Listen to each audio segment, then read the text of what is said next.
Hola, ¿qué tal, queridos amigos? ¿Cómo están? Buenos días, buenas tardes, buenas noches, buenas madrugadas. A la hora que vayas a ver este video, recibe saludos de tu amigo Ernesto Rosas desde Pachuca, Hidalgo, México. De aquí estamos grabando. Estamos contentos, gracias a Dios, porque ya nos da la oportunidad de grabar y de compartirte esta clase de este curso del monoteísmo en la historia del antiguo Israel. Es importante que nosotros conozcamos como todos los datos históricos extra bíblicos, que pues ahora sí que la Biblia no está, pero sí hay mucha información extra bíblica. Y el propósito es que nos va a ayudar poder entender y comprender lo que estamos leyendo en la Biblia.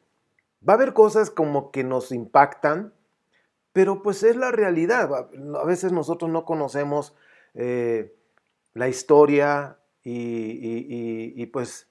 pues bueno, por eso estamos dando este curso. Hay muchas cosas que con la ayuda de Dios vamos a estarlo compartiendo.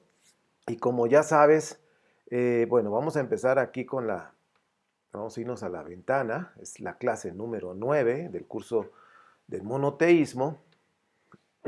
Y como ya sabes, es importante que todo lo que te exponga, la información que aquí en este canal tenemos, por favor, tienes que verificarlo. Tienes que checar todo a través de una investigación seria. Hay muchos libros donde tú puedes buscar. De hecho, te invitamos a que estés en la biblioteca ahí en Facebook, que tenemos libros, nos compartimos libros para estudiar e investigar. Si te gusta investigar, pues bueno, ahí donde.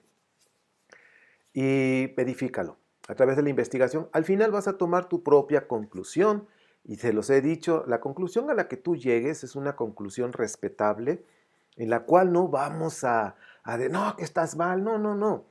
Cada persona, cada persona es un alma y cada alma tiene un camino, tiene un sistema de creencias. Tú tienes un sistema de creencias, yo tengo las mías, ¿ok? Pero en ningún momento pienso que o quiero que tú tengas mi sistema de creencias. No, no, no, no. Tú eres un ser pensante y como tal eres un libre pensador y las conclusiones a las que tú llegues están muy bien. Seguimos. El objetivo de esta clase, vamos a observar el sistema egipcio en la centralización del poder en esa influencia que tenía en el sistema del templo y el Estado también de Israel. Es decir, tenemos el Estado de Israel, el templo que está en Jerusalén, que eso, ahora sí que ya el sistema que nosotros conocemos ahora del judaísmo se levantó o tomó su fuerza después del exilio en Babel o en Babilonia. Antes de eso había otro sistema, no estaba centralizado, había diferentes templos de diferentes dioses, en este caso de diosas.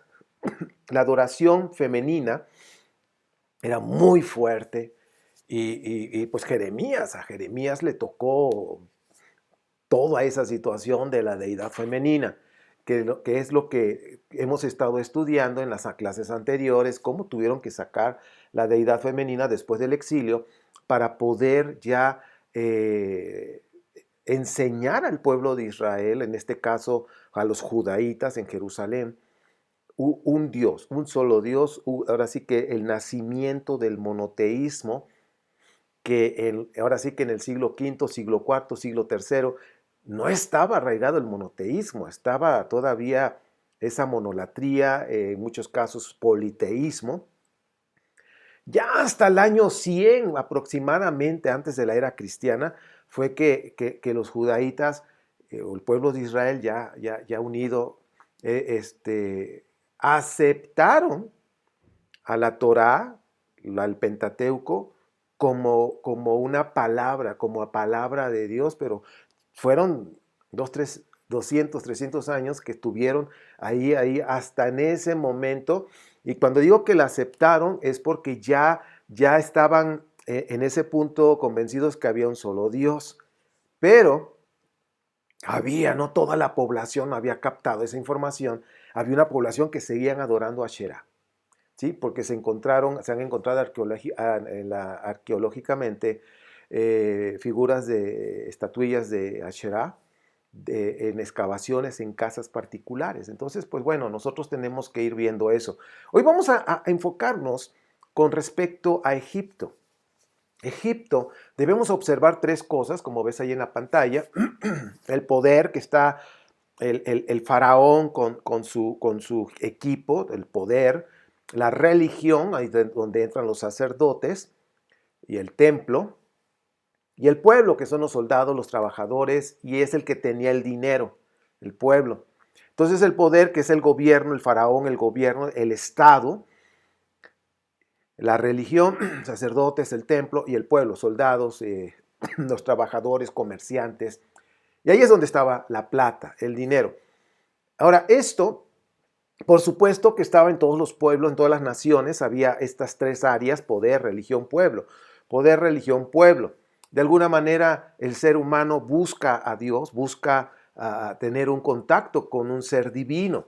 ¿Ok? Entonces, no perdamos de vista estos tres elementos, que es poder, religión y el pueblo. Lo voy a decir una vez más: poder, religión y el pueblo. Bien, a lo largo del río Nilo, hablando de Egipto, vemos que cada ciudad tenía un dios y su templo. ¿Ok? El dinero se traía a los diferentes templos, o sea, cuando había fiestas, cuando había ciertas celebraciones, o el pueblo iba al templo a alguna situación litúrgica, llevaba su dinero, sus ofrendas, llevaban animales y todo eso se traducía en dinero. El dinero lo traía el pueblo y se dividía entonces en los diferentes pueblos a lo largo de lo que es el Nilo. ¿Sí? Había todos esos templos. Ahora vemos en la siguiente pantalla que el dinero del pueblo está en la parte roja en el centro. Los diferentes templos a lo largo del río, ¿sí? Eran varios, había diferentes dioses. Y pues el pueblo, ahora sí que el dinero, vamos a pensar que el pueblo tenía $1.000.000, ¿no? Es un ejemplo. Entonces, ese $1.000.000 se dividía entre, vamos a pensar que había 10 templos a lo largo del río Nilo en el territorio egipcio. Entonces les tocaba $100.000 a cada templo. Se repartía, ¿ok?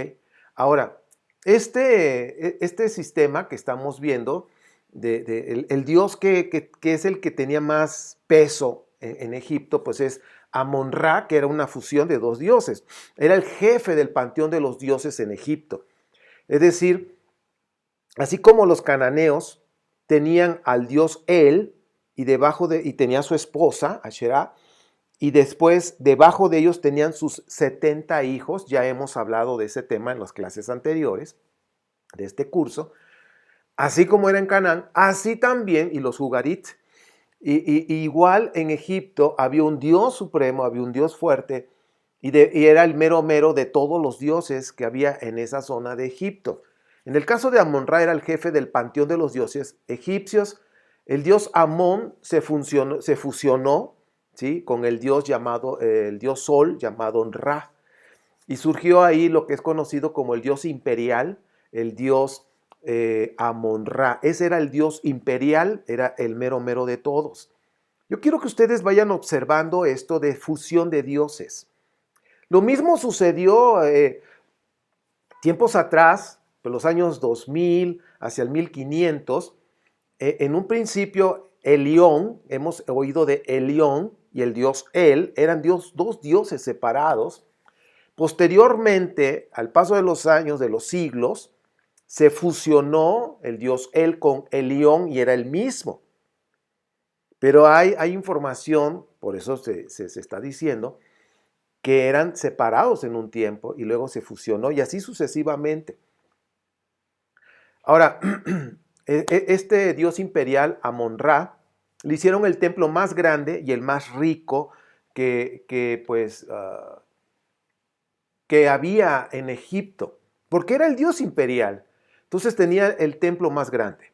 Y ahí es donde pues fluía más dinero, porque pues era el templo más importante. Observamos entonces la facilidad de los antiguos egipcios para fusionar dioses y formar uno con acciones de los dos. Vamos a pensar, un ejemplo nada más para tener la idea. Amón y Ra, dos dioses diferentes. Vamos a decir que Amón era muy bueno con la flecha, arco y flecha. Y ahora vemos que Ra es muy bueno con la espada. Es un ejemplo para que podamos visualizar.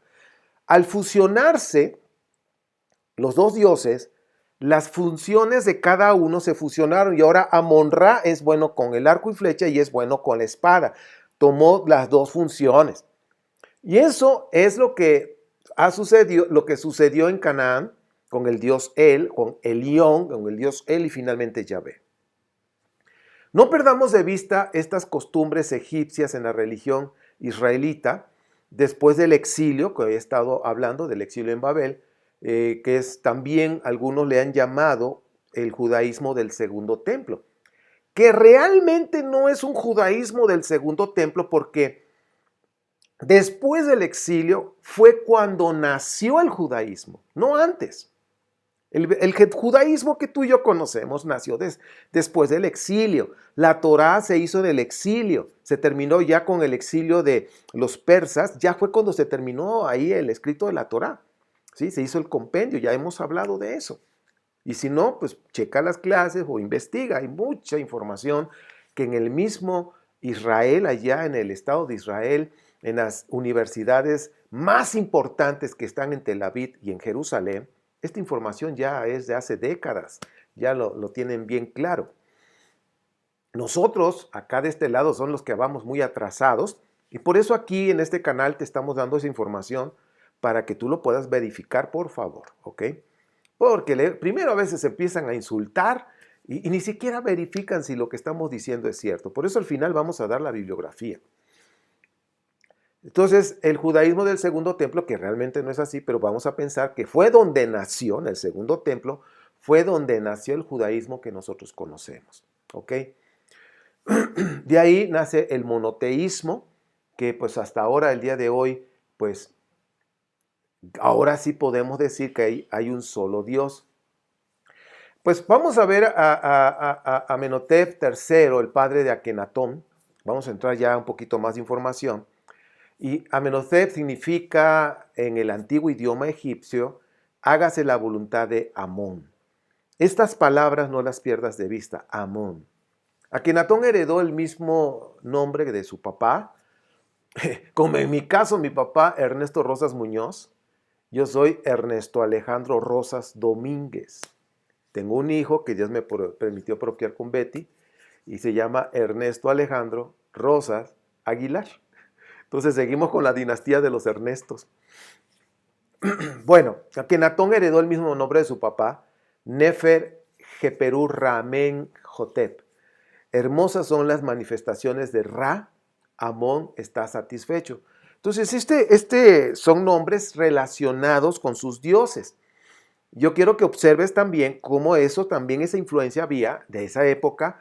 En el caso del rey David, tanto Absalón como Salomón, esos dos hijos tenían que ver con un Dios que de alguna manera David adoraba, respetaba, y es el Dios Shalem o Shalim. Entonces, los nombres tenían que ver con esos dioses. Igual con Saúl, con sus hijos, tenía que ver con los dioses que él creía que él adoraba.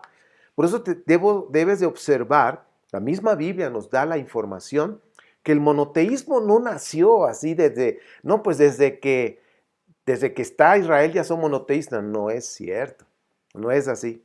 Ha sido un proceso. Actualmente podemos decir que sí es monoteísta, adoran un solo Dios, al Yud, Het, Bat, Hei, Hashem, Yahvé, Yahweh, Jehová. Bueno, que ninguno de esos nombres es el correcto. Aunque alguien, no, que este es el bueno. No, ninguno. ¿Sí? El nombre de Dios, yo le entiendo más que digan Hashem, el nombre, porque nuestro Padre existe desde siempre. Él no tiene principio y fin. La humanidad tiene aproximadamente 300,000 años, de acuerdo a la arqueología, de los huesos que se han encontrado. Y a lo largo de todos esos cientos miles de años, de esos 300,000 años, el humano se ha dirigido a Dios con diferentes nombres. Por eso tiene más sentido para mí cuando dicen Hashem, el nombre. Pues sí, ¿cuál es el nombre? en la Biblia hebrea finalmente llegaron al nombre del Yud, Het, Bad, Hei, Yahvé. En los cabalistas, en el judaísmo, en la parte esotérica, en la parte, de lo que es la Kabbalah, manejan los 72 nombres de Dios. O sea, imagínate. Entonces, no vamos a entrar en esos detalles y que ya ve que, pues no es ninguno el correcto, o sea, la pronunciación ni nada de eso. Creo yo que para mí sería más fácil decir Hashem, el nombre, porque, pues sí, el nombre. Adonai, que significa Señor, Elohim, cada quien con sus creencias, ¿sí? Y no vamos a juzgar, no, tú estás bien, tú estás mal, no, no, no, no. Yo por eso, si ustedes se dan cuenta, yo digo mi padre, para mí es mi padre, en esa forma, así lo concebí cuando tenía yo 15, 16 años, así lo entendí, y así ha sido mi relación con él en todos estos años, 44 años de este caminar que he llevado con él. Es mi padre, ¿ok? Y yo me dirijo a él como mi Abba, mi padre. Entonces, aquí estamos viendo que, regresamos al tema, de la reforma religiosa que hizo Akenatón. Tras 5 años de reinado cambió su nombre, Amenhotep, por el de Ajenatón o Akenatón, que significa útil a Atón o agradable a Atón, que era su dios. Entonces estábamos hablando de los dioses, de los nombres que están relacionados con sus dioses, los padres ponen esos nombres, y Akenatón cambió su nombre como el agradable Atón, que era el dios del sol, así. Y otros historiadores, expertos en egiptología, le llaman Amenhotep IV o Amenofis IV.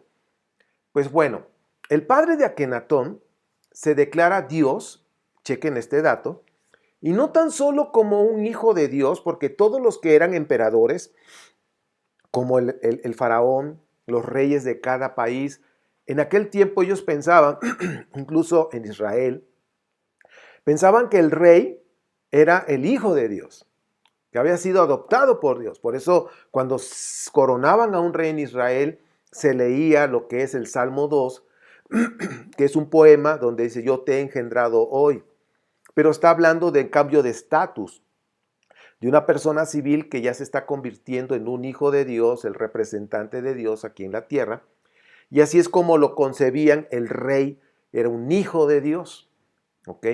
Que ya después del exilio, ya no el rey era el hijo de Dios, la época monárquica ya no fue como en el preexilio, sino que a partir después del exilio, ya todo el pueblo de Israel era hijo de Dios, ¿sí? Se convirtió en hijo de Dios, se convirtió en la esposa de Dios, como se sacó a Sherá, debía de ocupar a alguien como esposa, y así se manejó después del exilio, ¿ok? Entonces, si vemos aquí, el papá de Akenatón se declara Dios y no tan solo hijo de Dios, porque como les dije, así se consideraban los reyes faraones en la antigüedad, su papá se declara la imagen viva del dios Amon-Ra. No pierdas de vista que su papá adoraba a Amon-Ra y que él era la imagen encarnada, la imagen viva de Amon-Ra. No pierdas de vista ese tipo de doctrina donde dice yo soy la encarnación de Dios, aquí estoy, ¿sí? Amon-Ra que lo adoramos en un ídolo, pues aquí está, estoy yo. Después Akenatón transmite a su nombre, con su nombre, la imagen del dios Atón. Entonces, dése cuenta cómo estos personajes están buscando la manera de representar a Dios en esta tierra y como que Dios encarnó en mí, aquí estoy. La estatua de Amon-Ra en el templo de Canat, Luxor, Egipto, tú lo ves ahí en la pantalla. Como pues todavía hay evidencias arqueológicas de este tipo de doctrina. Bien, también vemos en la próxima Amon-Ra, Amon-Ra y Ator sentados en sus tronos, templo del Deir en el Medinet, Tebas, Egipto, Tolemaico, ¿ok? Tebas, Egipto, Tolemaico. Entonces, todos estos dibujos, todas estas esculturas, nos están mostrando lo que es el sistema de creencias en Egipto en la antigüedad con estos reyes. Ahora, Tebas que hemos estado hablando, es la capital política de Egipto, y el centro religioso durante siglos tenía un complejo de templos construidos para Amon-Ra. El papá, que estamos hablando de Akenatón, que es Amenhotep, gobernó en la época más próspera de Egipto, donde prosperaron, donde crecieron económicamente, se fortalecieron, y el papá de Akenatón, Amenhotep se llamaba, él era el rey y también era sumo sacerdote. O sea, eran las dos cosas, las dos funciones las tenía en el templo, como rey y como sumo sacerdote. Y del sumo sacerdote en el culto de Amon-Ra. Estos son cosas importantes que no debes de perder de vista, de costumbres en Egipto, y que de alguna manera después las vamos a ver reflejadas después del exilio en lo que es Israel. Había una fiesta llamada el Opet, era el festival más importante de Egipto, así como hacen en cada ciudad. Por ejemplo, en Brasil su carnaval, ¿no? Una fiesta súper importantísima al año, una fiesta, bueno, es por decir un nombre. Entonces el festival de Opet era la más importante de Egipto, donde los sacerdotes puros, estaban ya listos para poder ministrar y hacer, sacrificaban centenares de animales. Los músicos, bailarines se unen a la sagrada procesión y los fieles dejaban una fortuna de ofrendas. No pierdas de vista eso, que es dinero. Y empezó con una duración de 11 días y finalmente duró 27, casi el mes de fiesta en esos días. Estamos hablando precisamente de Egipto. Amon-Ra era el dios imperial y el dios festejado, y pues era sacado del templo y transportado en una barca, ¿sí? La barca sagrada como un arca, ¿sí? Y así en Israel tenemos lo que se llama el arca, donde estaban las piedras y donde pues tenían ahí el utensilios sagrados, ¿ok? El arca. En este caso era un arca como una balsa, ahorita vamos a ver un dibujo, para pasearlo entre la gente de la ciudad. En el interior del templo donde tenían a su Dios guardado, la figura, este era llamado el espacio oscuro, y esto no lo pierdas de vista. Era como una caja bonita y todo, y ahí tenían a su Dios guardado y estaba todo oscuro, cerraban las puertas y estaba todo oscuro. Y se conoce donde tenían esa caja, se llama Santo de los Santos, así le decían los egipcios. Los israelitas le conocen también como Santo de los Santos o el lugar santísimo. Perdón. Entonces vemos cómo los egipcios sacan la barca sagrada o el arca, la barca sagrado o el arca, como lo que decían los israelitas, y lo paseaban entre la gente se ponía feliz, ahora sí que celebrando a su dios Amon-Ra. Bien. En el templo egipcio había tres partes importantes: el patio, la sala de hipóstila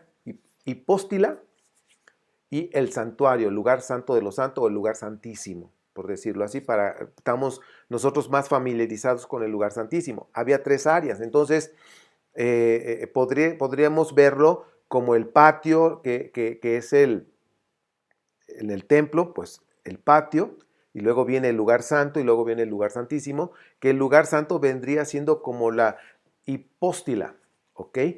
En el Egipto. El santuario era un lugar oscuro, donde tenían a su dios Amon-Ra, estaba en la oscuridad, no pierdas de vista eso. Y solo tenía acceso el sumo sacerdote y el rey, que en este caso era dos cosas, sumo sacerdote y rey al mismo tiempo. Pues él solo tenía ese acceso. Ahora veamos este dibujo, que es el patio o los atrios. En la Biblia hebrea dice atrios, es el patio. A la entrada de cada templo había esfinges.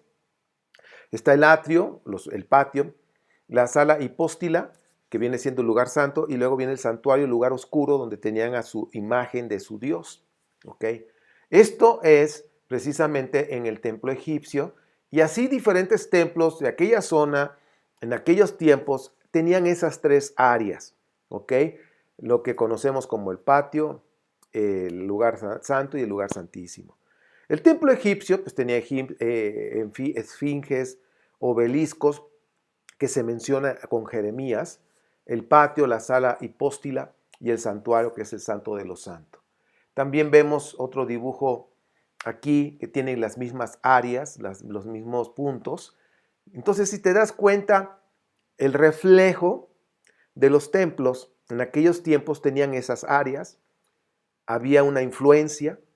Quiero decirte que Egipto tiene muchos años, de hecho se han encontrado arqueológicamente piezas, ¿cómo se dice? Templos de por lo menos 10,000 años de antigüedad. 10,000 años. Hay uno más antiguo que se ha encontrado hasta ahorita en Turquía, ¿sí? Que tiene 12,000 años de antigüedad. Entonces, podemos ver cómo esto habla de muchos años ya. O sea, no estamos por terminar, de acuerdo al calendario judío, el año 6000 para entrar al milenio, al séptimo milenio, al Shabbat de los milenios, pero en el calendario hebreo. Pero la humanidad tiene mucho más años, comprobado, mucho más años.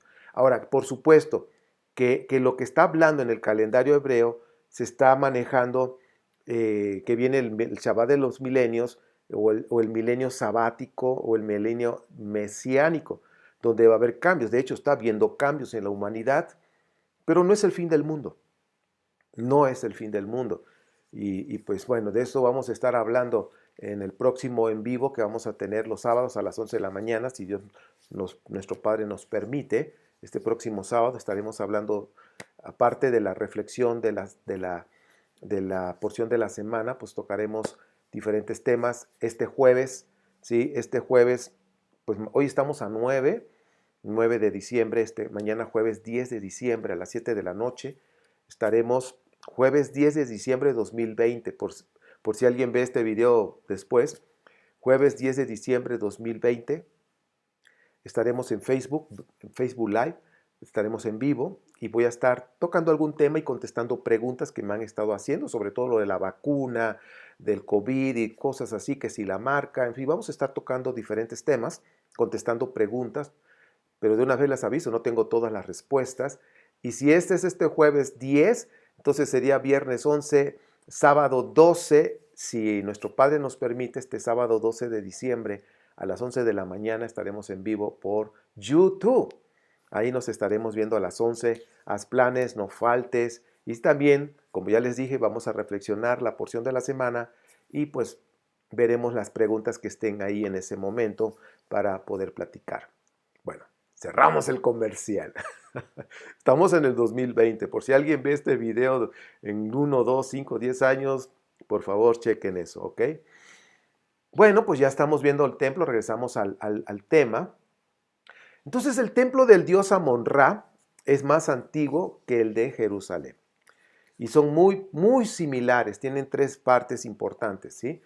Que acabamos de decir.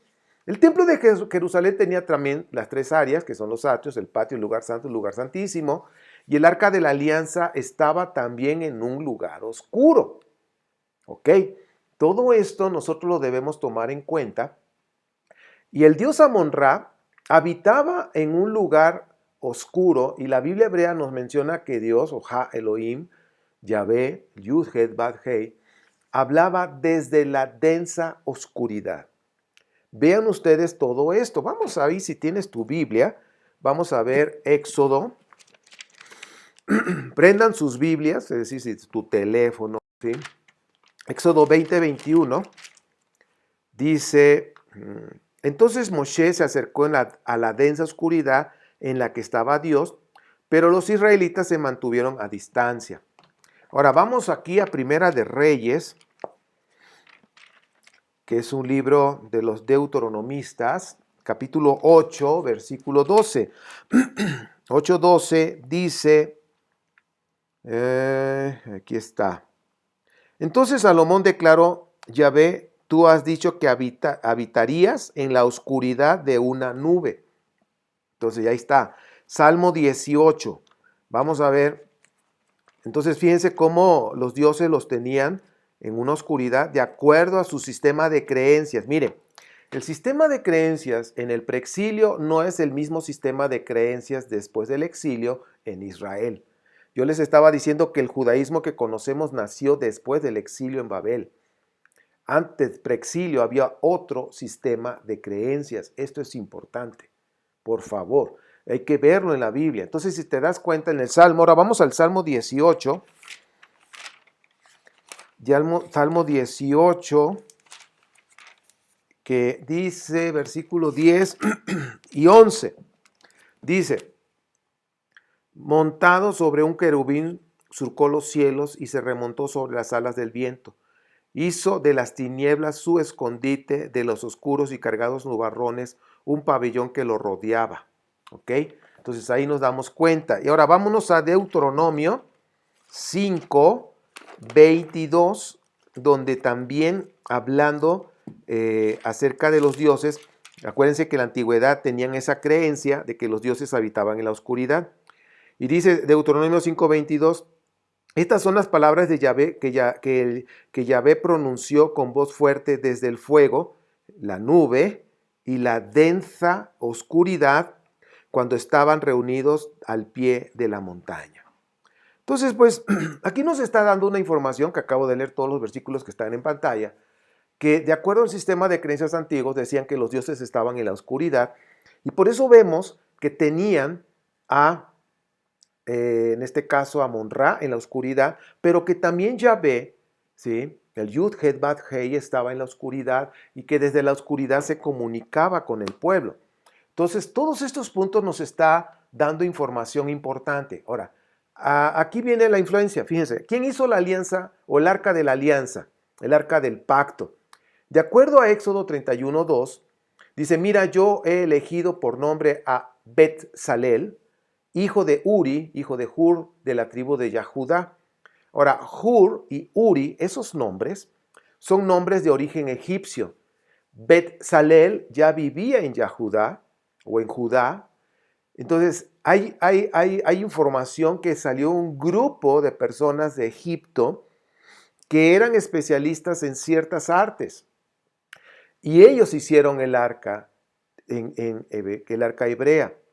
Pero estas personas ya tenían una experiencia en este tipo de trabajos. Entonces hay que ver de dónde vienen esos nombres. Ahí está. ¿Sí? Eran nombres egipcios, ¿okay? Que ya vivían, que sus padres ya habían llegado a Judá y que ya, por decir, eran de esa segunda generación, aunque eran ya judaítas, por decir la nacionalidad, vamos a decirlo así. Pero la raíz de sus padres era egipcia. Y ellos, pues si sus padres son egipcios, ellos venían de esa misma ADN, de esa misma línea del país, pero también cultural. Es como, por ejemplo, yo me acuerdo de amigos americanos que vivieron en Veracruz, entre ellos mi pastor y amigos misioneros. Entonces, ellos cuando se venían a vivir ahí, tenían su casa, la adornaban y la acomodaban de acuerdo a su cultura americana, ¿sí? Es como los mexicanos que van a otro país y pues adornan su casa de acuerdo a la cultura, ¿ok? Bueno, lo mismo sucedió en esto. Entonces vemos en el siguiente mapa que la tribu de Yahudá había habitantes que eran egipcios, porque estaban muy, muy cerca, porque Yahudá era parte del sur, ya hablando de todo Israel, y Bezalel nació en esa tierra, pero venía de toda esta, su sangre de sus padres eran egipcios. Entonces, ahora, regresando a Akenatón. Akenatón vivió en una época de paz, no necesitaba muchos soldados, pues no estaba en guerra. Entonces él inició un aparente monoteísmo, porque en realidad era enoteísmo. Él quería adorar al dios Atón, pero sabía que había otros dioses, ¿ok? Reconocía que había otros dioses, pero se enfocó en la adoración de un solo Dios, hizo un solo templo para que todo el dinero pudiera venir a ese lugar, que no se repartiera en los demás templos, sino viniera a un solo lugar. Centralizó el poder y pues ahí es donde nosotros vemos que el dinero del pueblo llegaba a un solo lugar, el poder estaba en un solo lugar y pues ese dinero que llegaba al templo también pasaba una parte al Estado. pues diría yo, una buena parte. Entonces, el centralizar el poder espiritual, el rey entonces concentró que todo el pueblo tenía que moverse para venir a la fiesta principal en este caso del dios Atón, ¿sí? Y traían sus ofrendas, traían su dinero, porque estaba todo ahí centralizado en ese lugar. Entonces nosotros tenemos que observar eso. El sacerdocio egipcio lo hacían de manera profesional y era un buen estilo de vida para un gran sector de la población. Es decir, que los que eran sacerdotes pues llevaban un buen estilo, pues entraba mucho dinero, había extensiones de tierras que eran de los sacerdotes y esas familias de los sacerdotes de generación en generación se pasaban ese oficio y seguían haciendo lo mismo, ese oficio del templo, del sacerdocio, se pasaba de generación en generación como un legado profesional. Entonces, al principio, el templo, dice, el principal templo estaba en Tebas, en Karnak. Ahí ministraban los más poderosos sacerdotes. Era un complejo gigantesco, de acuerdo a la información que hay. Era un estado dentro del estado. Como el Vaticano ahora, que es un estado, pero que está dentro del mismo Italia, ¿no? Así pasaba aquí con Egipcio. Los egipcios, era Egipto, pero dentro de Egipto había un terreno bastante grande, que eran los de los sacerdotes, un estado dentro de otro estado. Tenía aproximadamente 240,000 hectáreas de tierra y controlaban alrededor de 400,000 animales. O sea, tan solo ya con los animales es un buen negocio, carnicerías y criaderos de animales, o sea, un buen negocio. Y aparte el dinero que entraba por las fiestas. El templo era uno de los elementos más importantes de la burocracia egipcia. ¿Por qué? Porque se manejaba mucho dinero. Al pueblo le enseñaban los sacerdotes nada más y les decían que si se descuidaban en traer sus ofrendas, en hacer los ritos y ceremonias, pues sus dioses iban a morir y el caos vendría a reinar. Entonces, dése cuenta cómo se manejaba a la gente por miedo. Y hasta el día de hoy sigue igual. Y hay una frase que yo aprendí que dice, el miedo embarazó a la ignorancia y tuvieron un hijo que se llamó religión. El miedo embarazó a la ignorancia que tuvieron un hijo que se llamó religión. ¿Qué es lo que vemos hoy en día? Controlan a la gente a través del miedo. Es que si no haces esto vas a perder la salvación. Y aquí, acullá, no vas a entrar al cielo, te vas a ir al infierno. Entonces, todas esas cosas han sido, a causa del miedo, han sacado dogmas, la religión, pero por la ignorancia de la gente y usando el miedo como un vehículo y por la ignorancia de la gente, producen religiones, producen doctrinas para tener a la gente controlada. ¿Ok? Producen un personaje llamado Hasatán y cosas así. En 1000 años nadie se había atrevido a desafiar el sistema ritual del templo. 1000 años, un poquito más. La reversión, dice ahí, los egipcios traían sus ofrendas a los dioses, que era recogida por los sacerdotes y se les quedaba a modo de sueldo. Bueno, ahora, la cuestión es, por eso estos tipos de cursos que en este canal y en otros también están haciendo, es importante que conozcas la historia de cómo se formó todo. Y esto que se manejó con Akenatón y en Egipto, hablando de todos los dioses, ¿sí? Así manejaban. Si tú no traes tus ofrendas, si tú no haces esto, los dioses van a morir. ¿Ok? Y en este caso, hablando ya de otras cosas, es que si tú no traes tus ofrendas, eso te va a traer maldición y cosas por el estilo. Buscan la manera de manejar a la gente con miedo, con el miedo. Por eso es importante que tú puedas investigar y conozcas la verdad. Akenatón cierra todos los templos que había de Amon-Ra y prohíbe el culto a Amon-Ra. Y a todos los sacerdotes de Amon-Ra los mandó a trabajos forzados. A ver, ya, órale, a trabajar, váyanse. El propio Akenatón tenía sus sacerdotes, tenía su sistema de creencias, su sistema de culto o cultual, ¿ok? Y ahora el dios imperial ya no es Amon-Ra, ahora es Atón, el disco solar. Y es el que va a traer la bendición y la abundancia en la cosecha. Entonces, con la caída del dios Amon-Ra, el antiguo dios imperial, y ahora el nuevo es Atón, todas las mitologías sobre la creación desaparecen. Ahora, estas mitologías existieron mucho más antiguamente con los acadios, con los babilonios, con los ugaritas, con Egipto y luego con Israel. Y si ven todas las historias y mitologías acerca de la creación, te vas a dar cuenta que son similares. Nosotros lo que estamos viendo ahí en Génesis es la versión hebrea, pero trae cómo se formó el ser humano y todo. Diferentes culturas manejan sus propios génesis, sus propios comienzos, la mitología de la creación. El dios Atón no tiene mitologías, era un nuevo dios, era nuevo de paquete, como dirían, pero el pueblo seguía adorando así de, no, pues Atón, pues así, ¿no? Más vale que yo lo haga, porque si no... Pero bajo el agua seguían adorando a Amon-Ra, porque eran miles de, ahora sí que mínimo 1500 años de tradición de adoración a Amon-Ra. ¿Sí? Entonces los sacerdotes de Amon-Ra perdieron dinero, poder y autoridad. Después de tener una vida súper lujosa, se fueron a la quiebra. En el año 1347, antes de la era cristiana, se inaugura la nueva ciudad de Akenatón.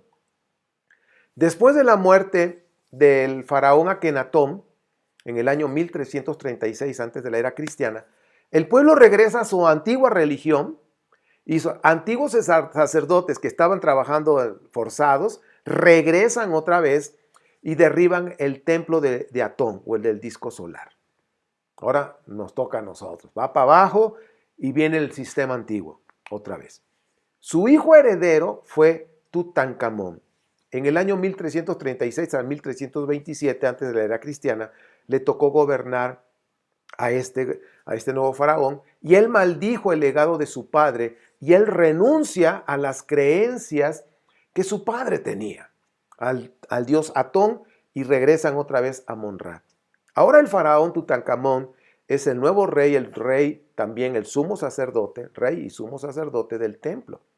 Akenatón no pudo borrar 1500 años de tradiciones del pueblo y pues perduraron otros 1000 años más adorando a Amon-Ra. Akenatón fue un visionario, el rey Akenatón, un visionario con la idea de un monoteísmo. Podríamos llegar a pensar que Akenatón, el faraón Akenatón, fue el primer visionario monoteísta. Pero no pudo hacerlo. Su sistema no cuajó, como dijéramos, como el queso, no pegó el sistema que él quería poner, y pues el pueblo estaba más arraigado en su antigua adoración. Ahora, pensemos esto en Israel, ¿sí? Cuando se quiere implantar el nuevo sistema de adoración monoteísta, pero ¿qué fue lo que ayudó a Israel? Israel, al pueblo de Israel, lo que le ayudó es que ellos escriben todo. Y como escriben todo, esos escritos es lo que ha ayudado a que se formara y se fortaleciera el monoteísmo. Lo que ahora tenemos como la Biblia hebrea, aunque hay libros apócrifos hebreos, pero van enfocados en ese punto. Al morir Akenatón, los sacerdotes del templo del dios Atón tuvieron que salir huyendo, y una parte de esos reyes se fueron a Canaán. Ojo, muere Akenatón, tenía su grupo de sacerdotes monoteístas, ojo con eso. Y al morir Akenatón, sube su hijo Tutankamón, vienen los sacerdotes antiguos del Amon-Ra, y estos que eran de Atón dicen, más vale que nos vayamos, porque si no nos mandan a trabajar allá o nos matan. Y es más fácil que nos maten. ¡Húyele! ¡Pum! ¿Para dónde se fueron? Canaán. Canaán. Sacerdotes monoteístas. No pierdas de vista eso. ¿Ok? Okay. Vamos a aprender muchas cosas en todos estos cursos. Entonces, pues, lo que realmente el faraón Akenatón enseñó del enoteísmo o monolatría no era un monoteísmo puro, como le sucedió a Israel al principio. Pero al final, pudo más la tradición de 1500 años y pues volvieron otra vez con el dios Amon-Ra. Los deuteronomistas, los que escribieron Deuteronomio, Reyes, Samuel, Jueces y Josué, se le conocen como los escritos deuteronomistas a esos libros. Los deuteronomistas comenzaron el proyecto del monoteísmo a finales del siglo VIII, antes de la era cristiana. Ellos retomaron ese tema y el rey Josías, en el año 622 antes de la era cristiana, con el hallazgo de ese escrito deuteronomista, de Deuteronomio como lo conocemos, y toda la edición que hizo el rey Josías junto con Jeremías y otros sacerdotes, comienza la centralización del poder y del sacerdocio en Jerusalén. Pero ese es otro tema. Vamos a decir, continuará. Ese es otro tema. Dese cuenta que Josías ahora es el que comienza este proyecto, ahora con el hallazgo del escrito que conocemos como Deuteronomio, la segunda ley, o el escrito legal, como también le decían. De ahí empieza ya la centralización, la visión de centralizar todo en Jerusalén, tener un solo Dios, que no lo terminaron, pero fue el comienzo. Después del exilio, siguió ese trabajo de lo que ahora conocemos como monoteísmo. Y pues bien, vamos a ver los libros que podemos sugerir. Es Monoteísmo y Poder de Thomas Romer. Lo recomendamos, está ahí en la biblioteca.